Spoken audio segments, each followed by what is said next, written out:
शुभ सकाळ बंधुगण मो हूँ अमृता एवं आपण देखुं आम चैनल यानी कि अमृता ट्यूटोरियल।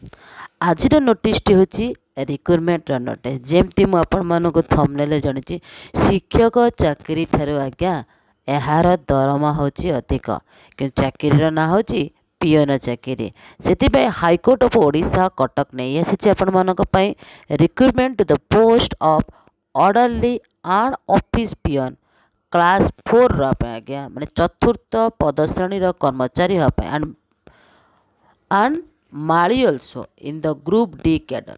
आपण को जो बगीचार जे रक्षणा देखणा करते ना ताको माली कह जाए से माली पोस्ट सहित आपण मानक नहीं आसी हाईकोर्ट ऑफ ओडिशा ओडिशार हाईकोर्ट नहीं आसी ऑफिस पियन पोस्ट आपण मानकर माली पोस्ट। देखंतु पूरा डिटेल्स चैनल को फटाफट लाइक करने सहित कमेंट करंतु शेयर करंतु कहीं सर्वप्रथम इनफॉरमेशन पाइबा पाए।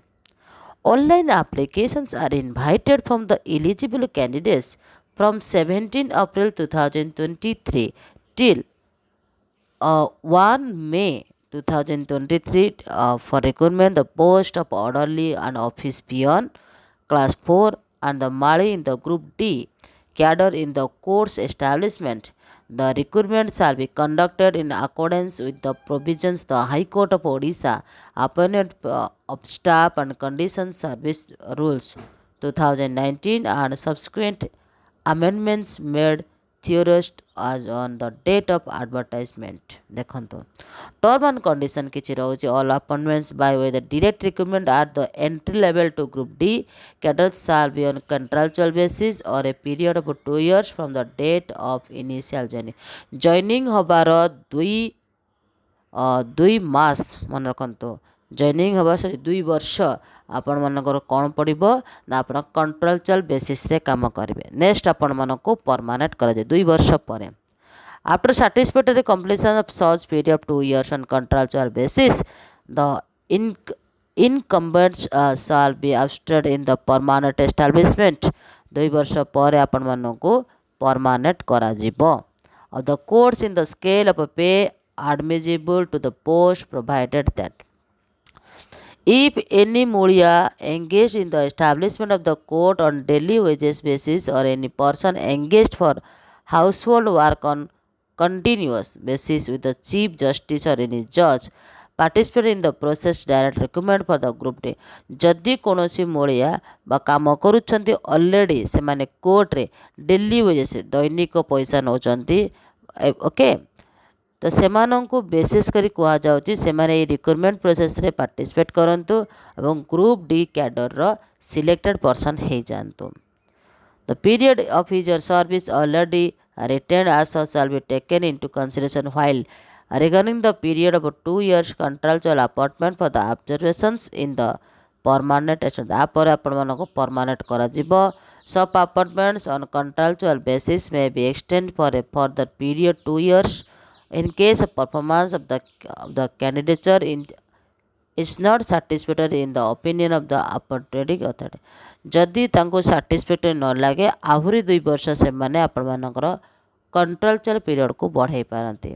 If during the period of a contractual appointment the work or conduct of the candidate is found unsatisfactory in the opinion of the appointing authority his or her service may be terminated at any point। जदि आप satisfaction करें ना 2 वर्ष अंतर ताले आपन को terminate हवा को मध्य पड़िबो। In reckoning the period of a contractual appointment the periods relating to the extraordinary leave unauthorized absence of any other period not on actual duty shall not be taken into consideration। आपण को जदि कौन प्रकार छुट्टीर आवश्यकता अच्छी तेबे आपण को एप्लिकेशन सहित से माने अप्रूव करवा दरकार। वैकेंसी कथा जिबा ऑर्डरली ऑफिस पियन रो वैकेंसी होची 34 अनरिजर्व्ड मेन गोटे वुमेन गोटे एसीबीसी रो टोटल नाही एसटी रो मेन होची 15 वुमेन होची 8 एससी रो मेन होची 6 वुमेन होची 3 क्लास 4 वैकेंसी होची 44 मेन होची अनरिजर्व्ड 15 वुमेन 7 एसीबीसी रे मेन 3 वुमेन 2 एसटी रे मेन हूँ 7, ओमेन हूँ 3, एससी रे मेन हूँ 5, ओमेन हूँ 2। माली भैकेंसी हूँ 10, मेन हूँ 1, ओमेन मानक पाई नाही। मेन हूँ एससीबीसी अंडर 1 एवं ओमेन मध्य 1। एसटी हूँ मेन हूँ 3, ओमेन हूँ 1, एससी रे मेन हूँ 2, ओमेन हूँ 1। टोटाल आपणकर 88 गोटी पोस्ट बाहरी जो अनरिजर्व होची 17टी मेन और 8 गोटी होची आपणकर ओमेन मानकर। एससीबीसी हूँ मेन हूँ 4, ओमेन हूँ 3, एसटी हूँ मेन हूँ 25, ओमेन हूँ 12, एससी रे मेन हूँ 13, ओमेन हूँ 6। A candidates can apply for the only one category. आप गोटे कैटेगरी को चूज करके पोस्ट को पकई पारती। Therefore, before submission of online application, he should know ensure himself or herself that he or she is going to submit his application for the post most suitable him or as per this own choice। निज choice अनुसार आपण को पकेबा को पड़िबो। आपण को category को belong करछंती केउ कार्य करि परिबे सब किछि। Number B, in the case of non availability or eligible suitable women candidates belong to the respective category, the unfilled vacancy of that category shall be filled up by eligible suitable male candidates of the same category। जदि women मानकर कौन प्रकार problem जो से माने fulfil हो पारु नाहांती से ही जगह मेन मानक लेकिन कार्य करा जिवो। माने अधिक संख्या रे पुरुष मानकर बा मेन मानकर पोस्ट रिलीज होती। Exchange of a reservation between scheduled caste and scheduled tribe will not be considered। Civil SC एवं एसटी पिलामानक पई जो आरक्ष थिला सेटा आसन नाही। The number of vacancy to be filled upon the basis of this recruitment is subject to change by the court without notice depending upon the exigence of public service at the directions of honourable chief justice. आपणकर काम अनुसार ही से माने कौन करेंगे आपण को payable रखिए या 2 वर्ष आपण कंट्रोल बेसिस देवे या न देवे समस्त कथा से माने डिसाइड करेंगे। ओके, ये जदि पे कथा जीवा प्रथम ग्रेड पे हूँ आपण मानकर 1700 टंका। पे बैंड हूँ 4750 रु आपंकर 14680।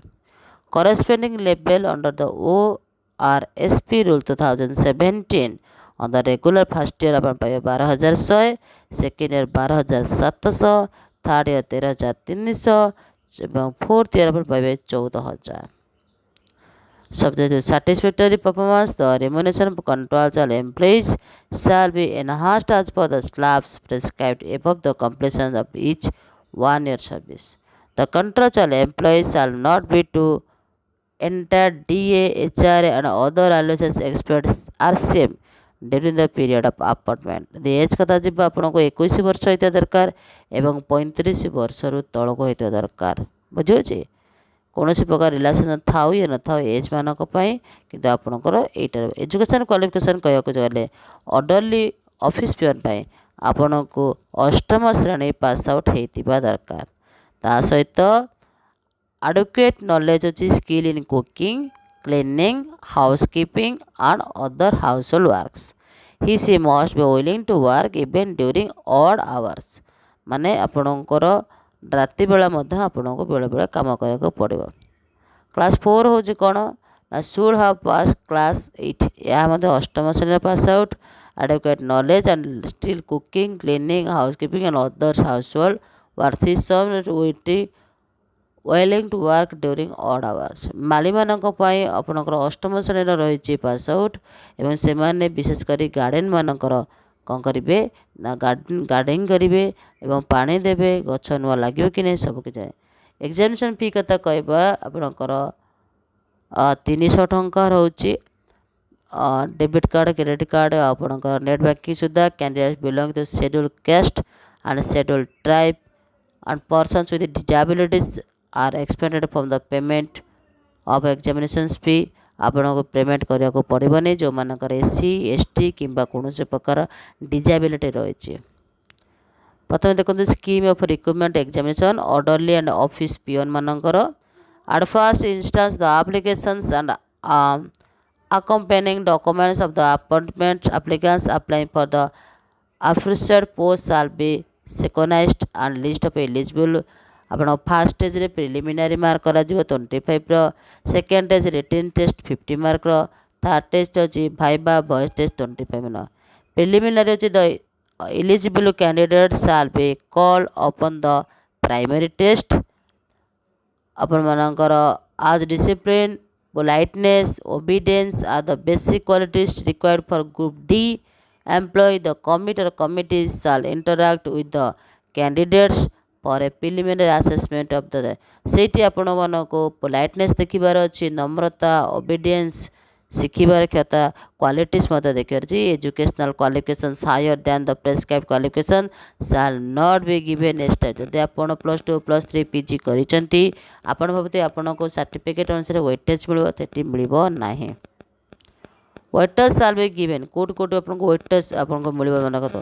ଯଦି ଆପଣ କୁକିଂ କରିଥିବେ, ହାଉସ୍ କିପିଂ ରହୁଥିବେ, ପ୍ଲମ୍ବିଂ ରହୁଥିବେ, electrical mechanism, electronics mechanism, driving, lift operations, ଆପଣଙ୍କର generator operations, computer operations, sweeping, gardening etcetera ଯଦି ଆପଣ ଅଛନ୍ତି ତାହେଲେ ଆପଣଙ୍କ ସାର୍ଟିଫିକେଟ୍ର ୱେଟେଜ୍ ଟିକେ ବଢ଼ିଯିବ।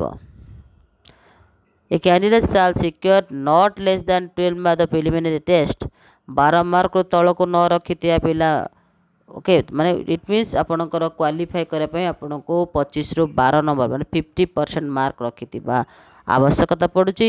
सेकेंड टेस्ट पे आपको कॉल जीव और कॉल कला पर आप एग्जाम देवाक आसबे। Preliminary test is only qualifying the nature and the marks obtained is that in this test shall not be taken into consideration for the preparation for the final selection list।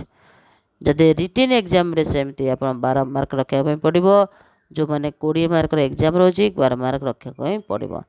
एवं candidate shall given a passage in English containing 250 words आपण को गोटे passage दिज्व 250 word थी and ask to copy the passage in 30 minute एवं से आपणकर passage को भल से आउे लिखबार अच्छी देख आ लेख 30 मार्कर ओके 30 मिनट रे आपको 250 वर्ड रे पड़ो। गुड हैंड राइटिंग एडिशन और omissions of words spelling mistakes cutting over writing in the writing of passage shall be looked into the formula. आपण अक्षर सुंदर होता दरकार, निर्भुल होता दरकार, त्रुटिपूर्ण न होता दरकार, संशोधन होता दरकार, कौन प्रकार ओवर राइटिंग करेंगे ना, गारेबे ना। आपणकर कारण सब समस्त असुविधा थाए गारेबा से गारेबे ना। द एलिजिबल मूलियास and persons attached to the household of a जज appearing in the test shall not be given 1 mark of each completed year of satisfactory service subject to a maximum of 5 marks in the test। A candidate to be successful in second test of the state shall have the securely 50% of marks। A candidate shall secure not less than 25 marks in the written test qualify। जदि आपण मानकर प्रथम तो गला 12 mark, second गला आपको 25 mark, 25 mark निहाती रहा दरकार रिटन टेस्ट रे ओके। नेक्स्ट आपंकर आसो viva voice test. Candidates have been secure 25 mark more than writing test subject to maximum 10 times of total post advertise अपन 10 गुणा करा जिवो बा। नेक्स्ट अच्छे भाइबा वॉइस टेस्ट करा जिवो एवं टोटल कर सारा पर आपण मानकू मिल जिवो। नेक्स्ट माली मानक पई होची आपनकर term and provisions of rules 26 high court अपन Odisha appointment of first staff and conditions of service rules. Centre होची अपन मानकर एग्जाम सेंटर मन रखंतु may be held in 30 district पूरा 30 जिले हो पारे। The court may at this directions allot to the centre request for changing centre will not be entered. आपन पकेला बेल को देखा जिवो एटा कि अमेरिकन आपनकर अष्टम श्रेणी सर्टिफिकेट पकई पारे। तो आउ केते सुजोग दिज्व गवर्नमेंट तरफ मन रखत एते सारा आपण मानकर अष्टम श्रेणी पास आउट को केवल से माने नौचंती।